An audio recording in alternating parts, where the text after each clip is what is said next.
আজ এমন একটা রেসিপি শেয়ার করছি যে রেসিপিটা বানাতেও খুব সোজা আর ভীষণ টেস্টিও হয় খেতে। আমার ঘরের লোক আর আমি তো ভীষণ পছন্দ করি এটা। তো প্রথমে কড়াতে সর্ষের তেলের মধ্যে কিছুটা কালো জিরা আর কাঁচা লঙ্কা ফোড়ন দিয়ে দিয়েছি। ইলিশ মাছগুলো ওই তেলের মধ্যেই দিয়ে দেবো, দিয়ে জাস্ট একবার একটু উল্টে নেব।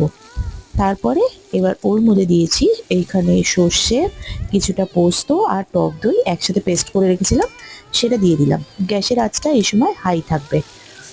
এবার দেখবে একটু নাড়াচাড়া করার পরে তেল ছাড়বে যখন মশলাটা দিয়ে, তখন এর মধ্যে আমি নুন, মানে নুনটা আগে দেবো না, বেশি জল ছাড়বে, তাই জন্য নুনটা পরে দিলাম। নুন আর একটু কাশ্মীরি লঙ্কার গুঁড়ো দিয়েছি। তারপরে একটু নাড়িয়ে চাড়িয়ে নিয়ে এবার ওই মিক্সির বাটিটা ধুয়ে জল দিয়ে দিয়েছি, মানে যেই বাটিতে সর্ষে আর পোস্তটা পেস্ট করেছিলাম।